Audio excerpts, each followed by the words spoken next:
ನೋಡಿ, ಈಗ ಭಾರಿ ಲೆಕ್ಕಾಚಾರಗಳು ಕೇಳಿ ಬರ್ತಾ ಇರೋದು. ಒಂದ್ ಕಡೆ ಡಿ.ಕೆ. ಶಿವಕುಮಾರ್ ನಾನಾ ರೀತಿಯ ಲೆಕ್ಕಾಚಾರವನ್ನು ಹಾಕೊಂಡಾಗ, ಈ ಕಡೆ ಸಿಎಂ ಸಿದ್ದರಾಮಯ್ಯ ಇನ್ನೊಂದು ಲೆಕ್ಕಾಚಾರವನ್ನು ಹಾಕಿ ಕೊಡ್ತಿದ್ದಾರೆ. ರಾಜಕೀಯ ಪಟ್ಟುಗಳು ಅನ್ನುವಂಥದ್ದು ಇಲ್ಲಿ ಎಷ್ಟರ ಮಟ್ಟಿಗೆ ವರ್ಕೌಟ್ ಆಗುತ್ತೆ ಅನ್ನೋದಕ್ಕೆ ಇದು ಉದಾಹರಣೆ ಆಗುತ್ತೆ. ಒಂದು ವಿಚಾರ, ಅಹಿಂದ ಅನ್ನುವಂತಹ ಬ್ರಹ್ಮಾಸ್ತ್ರ ಈಗ ಸಿಎಂ ಸಿದ್ದರಾಮಯ್ಯ ಅವರು ಬತ್ತಳಿಕೆಯಲ್ಲಿ ಯಾವಾಗಲೂ ಕೂಡ ಇಟ್ಕೊಂಡು ಕೂತಿದ್ದಾರೆ. ಇದನ್ನ ಯಾವಾಗ ಹೇಗೆ ಪ್ರಯೋಗ ಮಾಡ್ತಾರೆ ಅನ್ನುವಂಥದ್ದು ಮುಖ್ಯ ಆಗುತ್ತೆ. ಈಗ ಹೈಕಮಾಂಡ್ಗೆ ಈ ಅಹಿಂದ ಅಸ್ತ್ರದ್ದೇ ಆತಂಕ ಎದುರಾಗಿದೆ.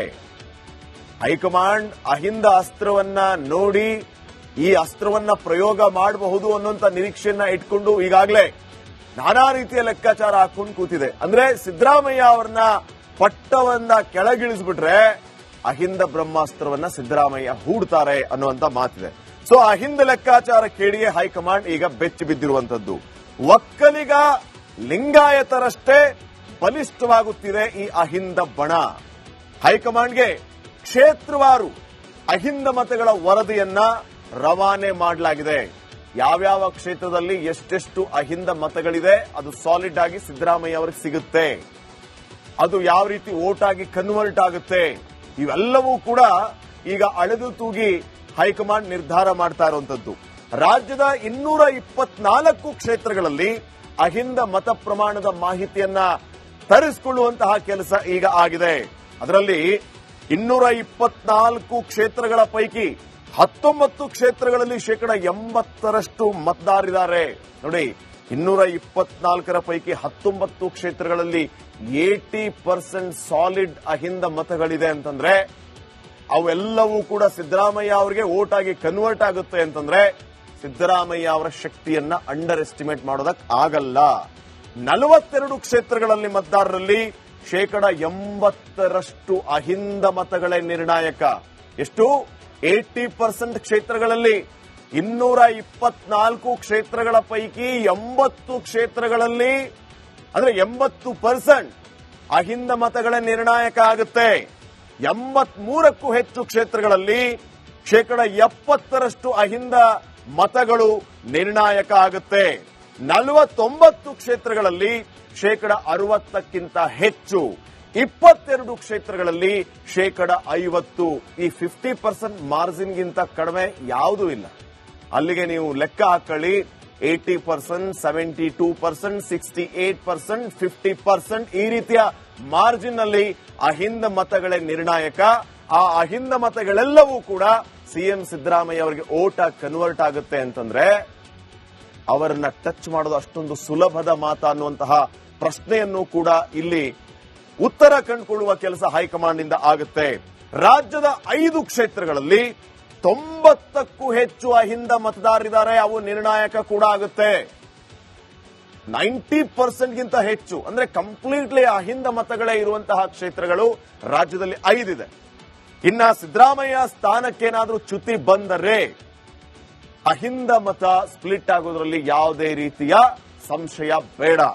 ಅಹಿಂದ ಮತ ಚತುರಿದ್ರೆ ಕರ್ನಾಟಕದಲ್ಲಿ ಕಾಂಗ್ರೆಸ್ನ ಗತಿ ಏನಾಗುತ್ತೆ ಅನ್ನುವಂತಹ ಲೆಕ್ಕಾಚಾರವನ್ನ ನಾವು ನೋಡ್ಕೋಬೇಕಾಗುತ್ತೆ. ಹೈಕಮಾಂಡ್ ಯಾವಾಗಲೂ ಕೂಡ ಲಾಂಗ್ ಟರ್ಮ್ ಪ್ಲಾನ್ ಅನ್ನ ಮಾಡುತ್ತೆ. ಕೇವಲ ಅವರು ಲಿಂಗಾಯತ ಮತದಾರರನ್ನ ಮಾತ್ರ ಫೋಕಸ್ ಮಾಡಲ್ಲ, ಕೇವಲ ಈ ಕಡೆ ಒಕ್ಕಲಿಗ ಮತದಾರರನ್ನ ಮಾತ್ರ ಫೋಕಸ್ ಮಾಡಲ್ಲ, ಎಲ್ಲರನ್ನೂ ನೋಡಬೇಕಾಗುತ್ತೆ. ಆ ವೋಟ್ ಬ್ಯಾಂಕ್ ಸಾಲಿಡ್ ಆಗಿ ಯಾರ ಹತ್ರ ಇದೆ, ಯಾವ ನಾಯಕನ ಹಿಂದೆ ಆ ಮಾಸ್ ಆಗಿ ವೋಟ್ಗಳು ಸಿಗುತ್ತೆ, ಅವೆಲ್ಲವೂ ಲೆಕ್ಕಾಚಾರ ಮಾಡ್ಕೋಬೇಕಾಗುತ್ತೆ ಹೈಕಮಾಂಡ್. ಹಿಂಗಾಗಿ ಈ ಅಹಿಂದ ಅನ್ನುವಂತ ಬ್ರಹ್ಮಾಸ್ತ್ರ ಏನಿದೆಯಲ್ಲ, ಈ ಎಲ್ಲಾ ವಿಚಾರಗಳಿಂದ ಬಹಳ ಮುಖ್ಯ ಆಗುತ್ತೆ. ಸೊ ಮುಂದೆ ಯಾವ ರೀತಿ ಲೆಕ್ಕಾಚಾರ ಇಟ್ಕೊಂಡು ಹೈಕಮಾಂಡ್ ಸಿದ್ದರಾಮಯ್ಯ ಅವರನ್ನ ವಿಶ್ವಾಸಕ್ಕೆ ತಗೊಂಡು ನೀವೇ ಮುಂದುವರಿರಿ ಅಂತ ಹೇಳುತ್ತಾ, ಅಥವಾ ಮನವಿ ಮಾಡಿಕೊಂಡು ಡಿ.ಕೆ. ಶಿವಕುಮಾರ್ ಅವರಿಗೆ ಬಿಟ್ಟುಕೊಡಿ ಅಂತ ಹೇಳುತ್ತಾ? ಒಂದು ವೇಳೆ ಡಿ.ಕೆ. ಶಿವಕುಮಾರ್ ಅವರಿಗೆ ಬಿಟ್ಟುಕೊಡಿ ಅಂತಂದ್ರೆ ಈಗ ನಾನು ಹೇಳಿದ್ನಲ್ಲ ಎಲ್ಲ ಲಿಸ್ಟು, ಆ ಹಿಂದ ಮತವರ್ಗಗಳು ಸುಮ್ಮನೆ ಕೂತ್ಕೊಂಡ್ಬಿಡ್ತಾವ? ಆಯ್ತು, ಸಿದ್ದರಾಮಯ್ಯ ಅವ್ರನ್ನ ಕೆಳಗಿಳಿಸಿದ್ರ ನಾವು ನಿಮ್ ಪಾರ್ಟಿನೇ ಕೆಳಗಿಳಿಸ್ತೀವಿ ಬನ್ರಿ ಅಂತಾರೆ. ಮುಂದೇನು? ಇದೆಲ್ಲವೂ ಕೂಡ ಸವಾಲಾಗಿದೆ ಹೈಕಮಾಂಡ್ಗೆ. ನೋಡೋಣ ಯಾವ ರೀತಿ ವಿಶ್ವಾಸಕ್ಕೆ ತಗೋತಾರೆ ಅಂತ ಹೇಳಿ. ನೆಕ್ಸ್ಟ್ ನೋಡಿ, ಈಗ ಭಾರಿ ಲೆಕ್ಕಾಚಾರಗಳು ಕೇಳಿ ಬರ್ತಾ ಇರೋದು. ಒಂದ್ ಕಡೆ ಡಿ.ಕೆ. ಶಿವಕುಮಾರ್ ನಾನಾ ರೀತಿಯ ಲೆಕ್ಕಾಚಾರವನ್ನು ಹಾಕೊಂಡಾಗ, ಈ ಕಡೆ ಸಿಎಂ ಸಿದ್ದರಾಮಯ್ಯ ಇನ್ನೊಂದು ಲೆಕ್ಕಾಚಾರವನ್ನು ಹಾಕಿ ಕೊಡ್ತಿದ್ದಾರೆ. ರಾಜಕೀಯ ಪಟ್ಟುಗಳು ಅನ್ನುವಂಥದ್ದು ಇಲ್ಲಿ ಎಷ್ಟರ ಮಟ್ಟಿಗೆ ವರ್ಕೌಟ್ ಆಗುತ್ತೆ ಅನ್ನೋದಕ್ಕೆ ಇದು ಉದಾಹರಣೆ ಆಗುತ್ತೆ. ಒಂದು ವಿಚಾರ, ಅಹಿಂದ ಅನ್ನುವಂತಹ ಬ್ರಹ್ಮಾಸ್ತ್ರ ಈಗ ಸಿಎಂ ಸಿದ್ದರಾಮಯ್ಯ ಅವರು ಬತ್ತಳಿಕೆಯಲ್ಲಿ ಯಾವಾಗಲೂ ಕೂಡ ಇಟ್ಕೊಂಡು ಕೂತಿದ್ದಾರೆ. ಇದನ್ನ ಯಾವಾಗ ಹೇಗೆ ಪ್ರಯೋಗ ಮಾಡ್ತಾರೆ ಅನ್ನುವಂಥದ್ದು ಮುಖ್ಯ ಆಗುತ್ತೆ. ಈಗ ಹೈಕಮಾಂಡ್ಗೆ ಈ ಅಹಿಂದ ಅಸ್ತ್ರದ್ದೇ ಆತಂಕ ಎದುರಾಗಿದೆ. ಹೈಕಮಾಂಡ್ ಅಹಿಂದ ಅಸ್ತ್ರವನ್ನ ನೋಡಿ ಈ ಅಸ್ತ್ರವನ್ನ ಪ್ರಯೋಗ ಮಾಡಬಹುದು ಅನ್ನುವಂತ ನಿರೀಕ್ಷೆಯನ್ನ ಇಟ್ಕೊಂಡು ಈಗಾಗಲೇ ನಾನಾ ರೀತಿಯ ಲೆಕ್ಕಾಚಾರ ಹಾಕೊಂಡು ಕೂತಿದೆ. ಅಂದ್ರೆ ಸಿದ್ದರಾಮಯ್ಯ ಅವರನ್ನ ಪಟ್ಟವನ್ನ ಕೆಳಗಿಳಿಸ್ಬಿಟ್ರೆ ಅಹಿಂದ ಬ್ರಹ್ಮಾಸ್ತ್ರವನ್ನ ಸಿದ್ದರಾಮಯ್ಯ ಹೂಡ್ತಾರೆ ಅನ್ನುವಂತ ಮಾತಿದೆ. ಸೊ ಅಹಿಂದ ಲೆಕ್ಕಾಚಾರ ಕೇಳಿಯೇ ಹೈಕಮಾಂಡ್ ಈಗ ಬೆಚ್ಚಿ ಬಿದ್ದಿರುವಂತದ್ದು. ಒಕ್ಕಲಿಗ ಲಿಂಗಾಯತರಷ್ಟೇ ಬಲಿಷ್ಠವಾಗುತ್ತಿದೆ ಈ ಅಹಿಂದ ಬಣ. ಹೈಕಮಾಂಡ್ಗೆ ಕ್ಷೇತ್ರವಾರು ಅಹಿಂದ ಮತಗಳ ವರದಿಯನ್ನ ರವಾನೆ ಮಾಡಲಾಗಿದೆ. ಯಾವ್ಯಾವ ಕ್ಷೇತ್ರದಲ್ಲಿ ಎಷ್ಟೆಷ್ಟು ಅಹಿಂದ ಮತಗಳಿದೆ ಅದು ಸಾಲಿಡ್ ಆಗಿ ಸಿದ್ದರಾಮಯ್ಯ ಅವರಿಗೆ ಸಿಗುತ್ತೆ. ಅದು ಯಾವ ರೀತಿ ವೋಟ್ ಆಗಿ ಕನ್ವರ್ಟ್ ಆಗುತ್ತೆ ಇವೆಲ್ಲವೂ ಕೂಡ ಈಗ ಅಳೆದು ತೂಗಿ ಹೈಕಮಾಂಡ್ ನಿರ್ಧಾರ ಮಾಡ್ತಾ ಇರುವಂತದ್ದು. ರಾಜ್ಯದ 224 ಕ್ಷೇತ್ರಗಳಲ್ಲಿ ಅಹಿಂದ ಮತ ಪ್ರಮಾಣದ ಮಾಹಿತಿಯನ್ನ ತರಿಸಿಕೊಳ್ಳುವಂತಹ ಕೆಲಸ ಈಗ ಆಗಿದೆ. ಅದರಲ್ಲಿ 224 ಕ್ಷೇತ್ರಗಳ ಪೈಕಿ 19 ಕ್ಷೇತ್ರಗಳಲ್ಲಿ 80% ಮತದಾರರಿದ್ದಾರೆ. ನೋಡಿ, 224 ಪೈಕಿ 19 ಕ್ಷೇತ್ರಗಳಲ್ಲಿ 80% ಸಾಲಿಡ್ ಅಹಿಂದ ಮತಗಳಿದೆ ಅಂತಂದ್ರೆ ಅವೆಲ್ಲವೂ ಕೂಡ ಸಿದ್ದರಾಮಯ್ಯ ಅವರಿಗೆ ವೋಟ್ ಆಗಿ ಕನ್ವರ್ಟ್ ಆಗುತ್ತೆ ಅಂತಂದ್ರೆ ಸಿದ್ದರಾಮಯ್ಯ ಅವರ ಶಕ್ತಿಯನ್ನ ಅಂಡರ್ ಎಸ್ಟಿಮೇಟ್ ಮಾಡೋದಕ್ಕೆ ಆಗಲ್ಲ. 42 ಕ್ಷೇತ್ರಗಳಲ್ಲಿ ಮತದಾರರಲ್ಲಿ 80% ಅಹಿಂದ ಮತಗಳೇ ನಿರ್ಣಾಯಕ. ಎಷ್ಟು? 80% ಕ್ಷೇತ್ರಗಳಲ್ಲಿ 224 ಕ್ಷೇತ್ರಗಳ ಪೈಕಿ 80 ಕ್ಷೇತ್ರಗಳಲ್ಲಿ ಅಂದ್ರೆ 80% ಅಹಿಂದ ಮತಗಳ ನಿರ್ಣಾಯಕ ಆಗುತ್ತೆ. 83ಕ್ಕೂ ಹೆಚ್ಚು ಕ್ಷೇತ್ರಗಳಲ್ಲಿ 70% ಅಹಿಂದ ಮತಗಳು ನಿರ್ಣಾಯಕ ಆಗುತ್ತೆ. 49 ಕ್ಷೇತ್ರಗಳಲ್ಲಿ 60%ಕ್ಕಿಂತ ಹೆಚ್ಚು, 22 ಕ್ಷೇತ್ರಗಳಲ್ಲಿ 50%. ಈ 50% ಮಾರ್ಜಿನ್ಗಿಂತ ಕಡಿಮೆ ಯಾವುದೂ ಇಲ್ಲ. ಅಲ್ಲಿಗೆ ನೀವು ಲೆಕ್ಕ ಹಾಕೊಳ್ಳಿ. 80%, 72%, 68%, 50% ಈ ರೀತಿಯ ಮಾರ್ಜಿನ್ ಅಲ್ಲಿ ಅಹಿಂದ ಮತಗಳೇ ನಿರ್ಣಾಯಕ. ಆ ಅಹಿಂದ ಮತಗಳೆಲ್ಲವೂ ಕೂಡ ಸಿಎಂ ಸಿದ್ದರಾಮಯ್ಯ ಅವರಿಗೆ ಓಟ್ ಆಗಿ ಕನ್ವರ್ಟ್ ಆಗುತ್ತೆ ಅಂತಂದ್ರೆ ಅವರನ್ನ ಟಚ್ ಮಾಡೋದು ಅಷ್ಟೊಂದು ಸುಲಭದ ಮಾತಾ ಅನ್ನುವಂತಹ ಪ್ರಶ್ನೆಯನ್ನು ಕೂಡ ಇಲ್ಲಿ ಉತ್ತರ ಕಂಡುಕೊಳ್ಳುವ ಕೆಲಸ ಹೈಕಮಾಂಡ್ ಇಂದ ಆಗುತ್ತೆ. ರಾಜ್ಯದ 5 ಕ್ಷೇತ್ರಗಳಲ್ಲಿ 90ಕ್ಕೂ ಹೆಚ್ಚು ಅಹಿಂದ ಮತದಾರರಿದ್ದಾರೆ. ಅವು ನಿರ್ಣಾಯಕ ಕೂಡ ಆಗುತ್ತೆ. 90%ಗಿಂತ ಹೆಚ್ಚು ಅಂದ್ರೆ ಕಂಪ್ಲೀಟ್ಲಿ ಅಹಿಂದ ಮತಗಳೇ ಇರುವಂತಹ ಕ್ಷೇತ್ರಗಳು ರಾಜ್ಯದಲ್ಲಿ 5 ಇದೆ. ಇನ್ನ ಸಿದ್ದರಾಮಯ್ಯ ಸ್ಥಾನಕ್ಕೇನಾದ್ರೂ ಚ್ಯುತಿ ಬಂದರೆ ಅಹಿಂದ ಮತ ಸ್ಪ್ಲಿಟ್ ಆಗೋದ್ರಲ್ಲಿ ಯಾವುದೇ ರೀತಿಯ ಸಂಶಯ ಬೇಡ. ಅಹಿಂದ ಮತ ಚತುರಿದ್ರೆ ಕರ್ನಾಟಕದಲ್ಲಿ ಕಾಂಗ್ರೆಸ್ನ ಗತಿ ಏನಾಗುತ್ತೆ ಅನ್ನುವಂತಹ ಲೆಕ್ಕಾಚಾರವನ್ನ ನಾವು ನೋಡ್ಕೋಬೇಕಾಗುತ್ತೆ. ಹೈಕಮಾಂಡ್ ಯಾವಾಗಲೂ ಕೂಡ ಲಾಂಗ್ ಟರ್ಮ್ ಪ್ಲಾನ್ ಅನ್ನ ಮಾಡುತ್ತೆ. ಕೇವಲ ಅವರು ಲಿಂಗಾಯತ ಮತದಾರರನ್ನ ಮಾತ್ರ ಫೋಕಸ್ ಮಾಡಲ್ಲ, ಕೇವಲ ಈ ಕಡೆ ಒಕ್ಕಲಿಗ ಮತದಾರರನ್ನ ಮಾತ್ರ ಫೋಕಸ್ ಮಾಡಲ್ಲ, ಎಲ್ಲರನ್ನೂ ನೋಡಬೇಕಾಗುತ್ತೆ. ಆ ವೋಟ್ ಬ್ಯಾಂಕ್ ಸಾಲಿಡ್ ಆಗಿ ಯಾರ ಹತ್ರ ಇದೆ, ಯಾವ ನಾಯಕನ ಹಿಂದೆ ಆ ಮಾಸ್ ಆಗಿ ವೋಟ್ಗಳು ಸಿಗುತ್ತೆ, ಅವೆಲ್ಲವೂ ಲೆಕ್ಕಾಚಾರ ಮಾಡ್ಕೋಬೇಕಾಗುತ್ತೆ ಹೈಕಮಾಂಡ್. ಹಿಂಗಾಗಿ ಈ ಅಹಿಂದ ಅನ್ನುವಂತ ಬ್ರಹ್ಮಾಸ್ತ್ರ ಏನಿದೆಯಲ್ಲ, ಈ ಎಲ್ಲಾ ವಿಚಾರಗಳಿಂದ ಬಹಳ ಮುಖ್ಯ ಆಗುತ್ತೆ. ಸೊ ಮುಂದೆ ಯಾವ ರೀತಿ ಲೆಕ್ಕಾಚಾರ ಇಟ್ಕೊಂಡು ಹೈಕಮಾಂಡ್ ಸಿದ್ದರಾಮಯ್ಯ ಅವರನ್ನ ವಿಶ್ವಾಸಕ್ಕೆ ತಗೊಂಡು ನೀವೇ ಮುಂದುವರಿರಿ ಅಂತ ಹೇಳುತ್ತಾ, ಅಥವಾ ಮನವಿ ಮಾಡಿಕೊಂಡು ಡಿಕೆ ಶಿವಕುಮಾರ್ ಅವರಿಗೆ ಬಿಟ್ಟುಕೊಡಿ ಅಂತ ಹೇಳುತ್ತಾ? ಒಂದು ವೇಳೆ ಡಿಕೆ ಶಿವಕುಮಾರ್ ಅವರಿಗೆ ಬಿಟ್ಟುಕೊಡಿ ಅಂತಂದ್ರೆ ಈಗ ನಾನು ಹೇಳಿದ್ನಲ್ಲ ಈ ಎಲ್ಲ ಲಿಸ್ಟು, ಆ ಹಿಂದ ಮತವರ್ಗಗಳು ಸುಮ್ಮನೆ ಕೂತ್ಕೊಂಡ್ಬಿಡ್ತಾವ? ಆಯ್ತು, ಸಿದ್ದರಾಮಯ್ಯ ಅವ್ರನ್ನ ಕೆಳಗಿಳಿಸಿದ್ರ ನಾವು ನಿಮ್ ಪಾರ್ಟಿನೇ ಕೆಳಗಿಳಿಸ್ತೀವಿ ಬನ್ರಿ ಅಂತಾರೆ. ಮುಂದೇನು? ಇದೆಲ್ಲವೂ ಕೂಡ ಸವಾಲಾಗಿದೆ ಹೈಕಮಾಂಡ್ಗೆ. ನೋಡೋಣ ಯಾವ ರೀತಿ ವಿಶ್ವಾಸಕ್ಕೆ ತಗೋತಾರೆ ಅಂತ ಹೇಳಿ. ಇನ್ನು ನೆಕ್ಸ್ಟ್ ನೋಡಿ, ಈಗ ಭಾರಿ ಲೆಕ್ಕಾಚಾರಗಳು ಕೇಳಿ ಬರ್ತಾ ಇರೋದು.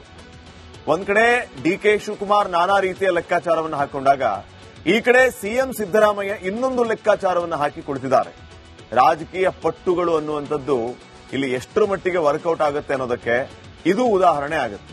ಒಂದು ವಿಚಾರ, ಅಹಿಂದ ಅನ್ನುವಂತಹ ಬ್ರಹ್ಮಾಸ್ತ್ರ ಈಗ ಸಿಎಂ ಸಿದ್ದರಾಮಯ್ಯ ಅವರು ಬತ್ತಳಿಕೆಯಲ್ಲಿ ಯಾವಾಗಲೂ ಕೂಡ ಇಟ್ಕೊಂಡು ಕೂತಿದ್ದಾರೆ. ಇದನ್ನ ಯಾವಾಗ ಹೇಗೆ ಪ್ರಯೋಗ ಮಾಡ್ತಾರೆ ಅನ್ನುವಂಥದ್ದು ಮುಖ್ಯ ಆಗುತ್ತೆ. ಈಗ ಹೈಕಮಾಂಡ್ಗೆ ಈ ಅಹಿಂದ ಅಸ್ತ್ರದ್ದೇ ಆತಂಕ ಎದುರಾಗಿದೆ. ಹೈಕಮಾಂಡ್ ಅಹಿಂದ ಅಸ್ತ್ರವನ್ನ ನೋಡಿ ಈ ಅಸ್ತ್ರವನ್ನ ಪ್ರಯೋಗ ಮಾಡಬಹುದು ಅನ್ನುವಂತ ನಿರೀಕ್ಷೆಯನ್ನ ಇಟ್ಕೊಂಡು ಈಗಾಗಲೇ ನಾನಾ ರೀತಿಯ ಲೆಕ್ಕಾಚಾರ ಹಾಕೊಂಡು ಕೂತಿದೆ. ಅಂದ್ರೆ ಸಿದ್ದರಾಮಯ್ಯ ಅವ್ರನ್ನ ಪಟ್ಟವನ್ನ ಕೆಳಗಿಳಿಸ್ಬಿಟ್ರೆ ಅಹಿಂದ ಬ್ರಹ್ಮಾಸ್ತ್ರವನ್ನ ಸಿದ್ದರಾಮಯ್ಯ ಹೂಡ್ತಾರೆ ಅನ್ನುವಂತ ಮಾತಿದೆ. ಸೊ ಅಹಿಂದ ಲೆಕ್ಕಾಚಾರ ಕೇಳಿಯೇ ಹೈಕಮಾಂಡ್ ಈಗ ಬೆಚ್ಚಿ ಬಿದ್ದಿರುವಂತದ್ದು. ಒಕ್ಕಲಿಗ ಲಿಂಗಾಯತರಷ್ಟೇ ಬಲಿಷ್ಠವಾಗುತ್ತಿದೆ ಈ ಅಹಿಂದ ಬಣ. ಹೈಕಮಾಂಡ್ಗೆ ಕ್ಷೇತ್ರವಾರು ಅಹಿಂದ ಮತಗಳ ವರದಿಯನ್ನ ರವಾನೆ ಮಾಡಲಾಗಿದೆ. ಯಾವ್ಯಾವ ಕ್ಷೇತ್ರದಲ್ಲಿ ಎಷ್ಟೆಷ್ಟು ಅಹಿಂದ ಮತಗಳಿದೆ ಅದು ಸಾಲಿಡ್ ಆಗಿ ಸಿದ್ದರಾಮಯ್ಯ ಅವರಿಗೆ ಸಿಗುತ್ತೆ. ಅದು ಯಾವ ರೀತಿ ವೋಟ್ ಆಗಿ ಕನ್ವರ್ಟ್ ಆಗುತ್ತೆ ಇವೆಲ್ಲವೂ ಕೂಡ ಈಗ ಅಳೆದು ತೂಗಿ ಹೈಕಮಾಂಡ್ ನಿರ್ಧಾರ ಮಾಡ್ತಾ ಇರುವಂತದ್ದು.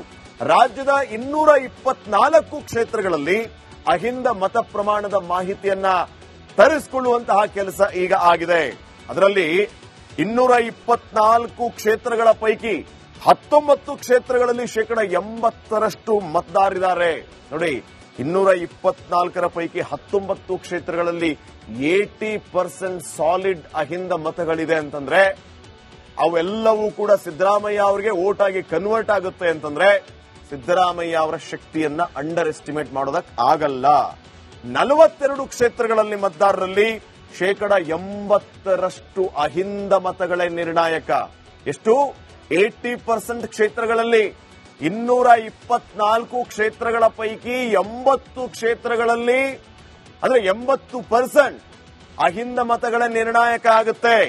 83ಕ್ಕೂ ಹೆಚ್ಚು ಕ್ಷೇತ್ರಗಳಲ್ಲಿ 70% ಅಹಿಂದ ಮತಗಳು ನಿರ್ಣಾಯಕ ಆಗುತ್ತೆ.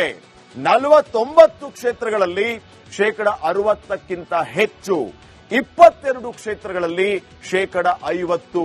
ಈ 50% ಮಾರ್ಜಿನ್ಗಿಂತ ಕಡಿಮೆ ಯಾವುದೂ ಇಲ್ಲ. ಅಲ್ಲಿಗೆ ನೀವು ಲೆಕ್ಕ ಹಾಕೊಳ್ಳಿ. 80%, 72%, 68%, 50% ಈ ರೀತಿಯ ಮಾರ್ಜಿನ್ ಅಲ್ಲಿ ಅಹಿಂದ ಮತಗಳೇ ನಿರ್ಣಾಯಕ. ಆ ಅಹಿಂದ ಮತಗಳೆಲ್ಲವೂ ಕೂಡ ಸಿಎಂ ಸಿದ್ದರಾಮಯ್ಯ ಅವರಿಗೆ ವೋಟ್ ಆಗಿ ಕನ್ವರ್ಟ್ ಆಗುತ್ತೆ ಅಂತಂದ್ರೆ ಅವರನ್ನ ಟಚ್ ಮಾಡೋದು ಅಷ್ಟೊಂದು ಸುಲಭದ ಮಾತಾ ಅನ್ನುವಂತಹ ಪ್ರಶ್ನೆಯನ್ನು ಕೂಡ ಇಲ್ಲಿ ಉತ್ತರ ಕಂಡುಕೊಳ್ಳುವ ಕೆಲಸ ಹೈಕಮಾಂಡ್ ನಿಂದ ಆಗುತ್ತೆ. ರಾಜ್ಯದ 5 ಕ್ಷೇತ್ರಗಳಲ್ಲಿ 90ಕ್ಕೂ ಹೆಚ್ಚು ಅಹಿಂದ ಮತದಾರರಿದ್ದಾರೆ. ಅವು ನಿರ್ಣಾಯಕ ಕೂಡ ಆಗುತ್ತೆ. 90%ಗಿಂತ ಹೆಚ್ಚು ಅಂದ್ರೆ ಕಂಪ್ಲೀಟ್ಲಿ ಅಹಿಂದ ಮತಗಳೇ ಇರುವಂತಹ ಕ್ಷೇತ್ರಗಳು ರಾಜ್ಯದಲ್ಲಿ 5 ಇದೆ. ಇನ್ನ ಸಿದ್ದರಾಮಯ್ಯ ಸ್ಥಾನಕ್ಕೇನಾದ್ರೂ ಚ್ಯುತಿ ಬಂದರೆ ಅಹಿಂದ ಮತ ಸ್ಪ್ಲಿಟ್ ಆಗೋದ್ರಲ್ಲಿ ಯಾವುದೇ ರೀತಿಯ ಸಂಶಯ ಬೇಡ.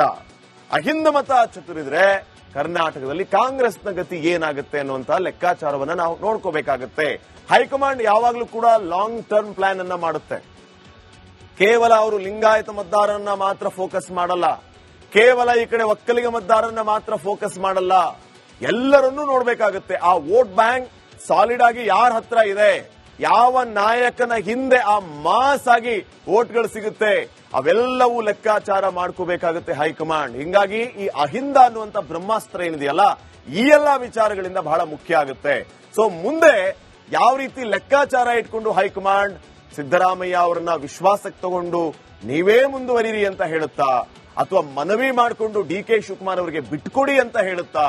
ಒಂದು ವೇಳೆ ಡಿಕೆ ಶಿವಕುಮಾರ್ ಅವರಿಗೆ ಬಿಟ್ಟು ಕೊಡಿ ಅಂತಂದ್ರೆ ಈಗ ನಾನು ಹೇಳಿದ್ನಲ್ಲ ಎಲ್ಲ ಲಿಸ್ಟು, ಆ ಹಿಂದ ಮತವರ್ಗಗಳು ಸುಮ್ಮನೆ ಕೂತ್ಕೊಂಡ್ಬಿಡ್ತಾವ? ಆಯ್ತು, ಸಿದ್ದರಾಮಯ್ಯ ಅವ್ರನ್ನ ಕೆಳಗಿಳಿಸಿದ್ರ ನಾವು ನಿಮ್ ಪಾರ್ಟಿನೇ ಕೆಳಗಿಳಿಸ್ತೀವಿ ಬನ್ರಿ ಅಂತಾರೆ. ಮುಂದೇನು? ಇದೆಲ್ಲವೂ ಕೂಡ ಸವಾಲಾಗಿದೆ ಹೈಕಮಾಂಡ್ಗೆ. ನೋಡೋಣ ಯಾವ ರೀತಿ ವಿಶ್ವಾಸಕ್ಕೆ ತಗೋತಾರೆ ಅಂತ ಹೇಳಿ. ನೆಕ್ಸ್ಟ್